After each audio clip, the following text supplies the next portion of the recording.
you hear these stories about Virginia Beach. Like Biggie, when he got caught in the hotel room, whatever. Like, he was in Virginia Beach. Come open the door, please. Faith.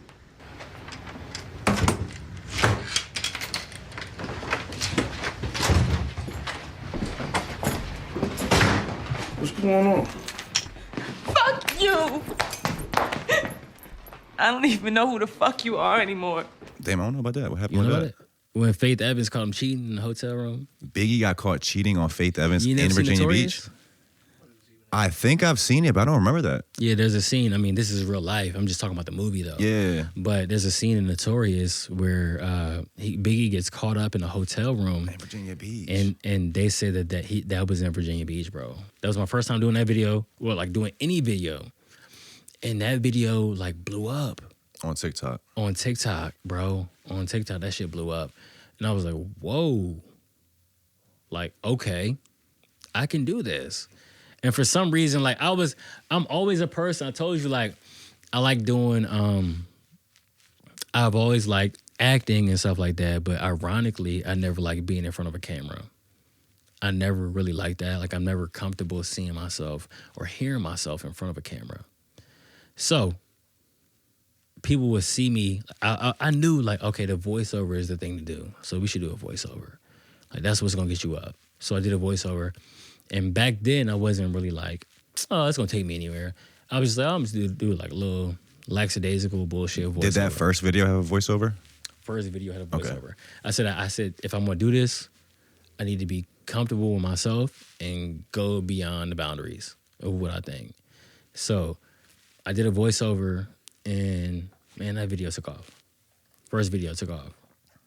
First ever video I posted on TikTok took off, and everybody was like, I love your voice. I love your voice. I love your voice. I love your voice. You're like, I hate it, though. I'm like, I hate that shit, yo. Like, what do y'all seen in my voice that y'all love? Everybody's like, I love it. And I'm like, okay, I'm going to keep doing this. So I kept doing it, and I kept getting the same reaction from it. But I didn't take it as serious as I should have back in the day when I started doing it. What year did you start doing it? Like, when did you? 2021. Okay. After the pandemic, I started doing it in 2021. But then I fell off for a little bit, like I said, because I didn't take it as serious. Do you think if that video didn't blow up like it did, the first one, would you have kept going with it like you do Absolutely. now? Yeah. I feel like I absolutely would have, because it was a thing where, I mean, at that time, I was just testing the waters. I wasn't even expecting to get that reaction. I always set myself short. I ain't gonna lie. I sell myself short, like, just to expect reality. And at that time, I wasn't expecting anything big. And even if it did flop, I was like, I know I like doing it. So this is going to be my hobby. I'm going to take this in as a hobby of mine, showing y'all where I'm going, just for the love of my state. And just because people are like, there's nothing to do. So I'm going to keep it going.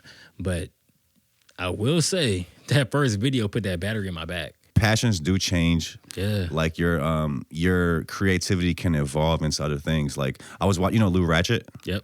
So I was watching a video he put out probably like 2-3 months ago, and he was talking about how he's quitting doing skits. I ain't really been putting out no skits, and I know some of y'all gotta be wondering, like, I wonder why my man Lou ain't putting out no skits. And the reason is simple. It's simple.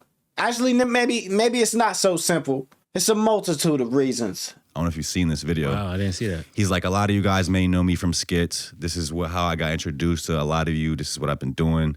But he's like, I'm kind of over it.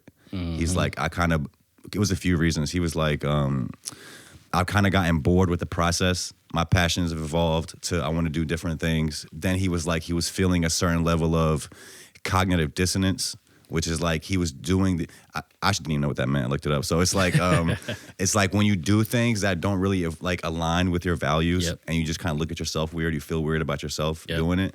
So he felt like he was portraying himself and his people in a negative light by doing like these dumb skits, and like that's going on like the stereotypes of hood people or something like that. And I can understand that within him. I love his skits. They're funny as fuck. But I can feel that because, I mean, a lot of his skits are that. They're in like a negative light. I'm like, okay, this is funny, like cool, whatever. But I don't know. I haven't seen every one of his skits, but I feel like all of his skits are in a negative light. Like, oh, Yeah, probably the ones that went up the most. So he even said that. He was like, sometimes I'll try to do something kind of different. It wouldn't do as well. Then the next one, I'll bring back in some violence or something like that, and they'll do numbers. yeah, But yeah, I think you can. I think it's cool to try new things. You kind of don't want to get locked into doing one thing. Yeah. You know what I mean? So you, for people that don't know, you highlight different restaurants and experiences. Like you went to fucking record stores. I think Jurassic World, Slime Lab. Yep.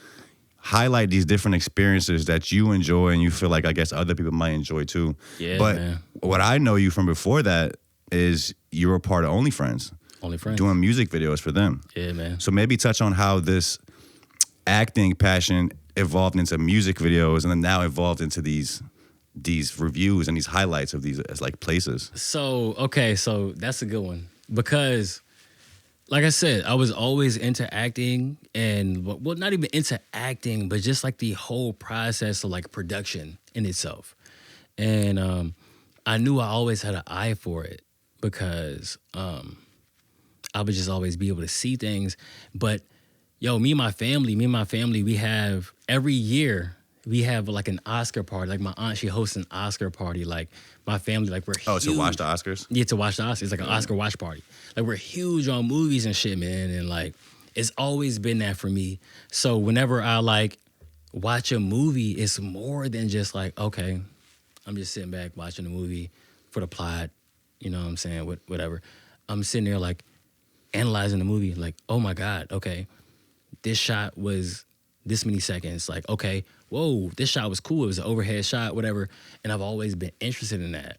Admire the actual like the techniques. Admire the actual it. techniques of like building a film. You know what I'm saying? So that was where I got into like just angles and stuff like that. You know what I'm saying? Just I knew what I wanted to look like. So working with OnlyFriends, it was cool because I'm like, okay, yeah, I could shoot a music video or whatever. Or how'd you meet them guys? OnlyFriends. So like I went to school with Sween. And Sween introduced me to pretty much every one of them. And I remember I was living in my crib at one time. Me and my BM, we lived, you know what I'm saying, Newport News.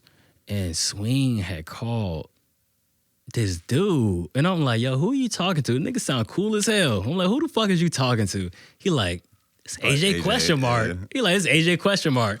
I said, what is his name? And you also said you feel like TikTok's falling off. Yeah. I've been saying that too, and I really noticed that when I started seeing sponsored ads for like people saying like, is your TikTok not doing well? Like, try this. That's why I knew it was falling off. Yeah. And I think TikTok really popped, bro, because they got creators there. And the way they got creators there is they allowed a lot of people to go viral. So creators literally went there because you're like, I have a better chance of going viral on this platform, so let me go over here. Yep. Now it's just oversaturated like everything else. And I would also argue that people are kind of done with the short attention span shit. Like people want to watch longer stuff. Ever since even when TikTok was at its peak, I was like, I kind of don't really see this going anywhere. Yeah. And I always felt like the way it was set up is they set it up in a way to where you don't care about the creator. Yeah. You might see the video. Oh, I like this video. It's really cool. Like it. Go to the next video. Yep. You're not really tapping in with the creator. Yeah. To see what else they're doing. And I mean, even that though, I think that's with anything. Like, are you really tapped into the creator? Like, do you really give a fuck about who you're watching? Unless like they really sit here and sell themselves to you and they're like, okay, this is who I am. This is the person I am. Like, are you really tapped in or are you just watching it for the content? So I don't think I could really say like, okay, maybe, and I appreciate it if you are, like you're watching because you genuinely respect me, you genuinely like me in the content that I put out. But I think a lot of people just watch content because it's, you know, it does something for them. It's a time killer. It's a I feel like us coming up before kind of like all this short form content, everything we watched was either inspirational, motivational, or informative. Yeah. I would argue that your stuff is informative. That's your lane right there. You're informing people on the spots, right? But now most of social media is just regular people doing regular shit. A lot of times dumb shit.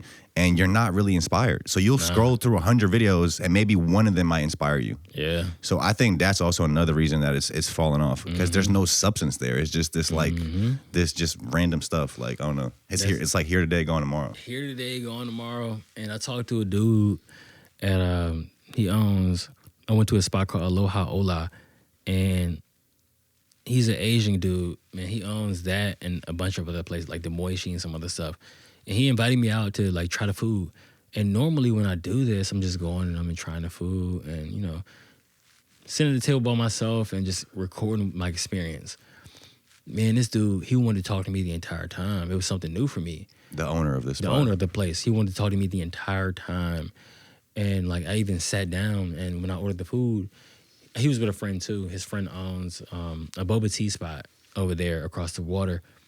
But it was my first ever time just like really like tapping into like an owner like this. Like we were really like, I ordered the food, he sat down, he was like, all right, I'm gonna go get some plates.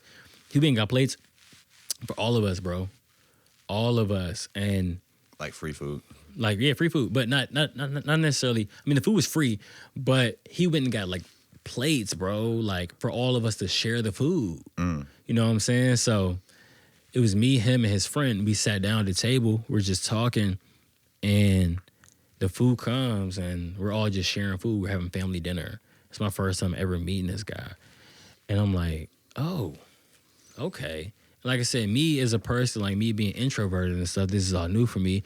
So me breaking into this realm of doing content, I realized like, yo, you got to be more open, man. You got to be like, you got to talk to these people. Like, you got to build relationships.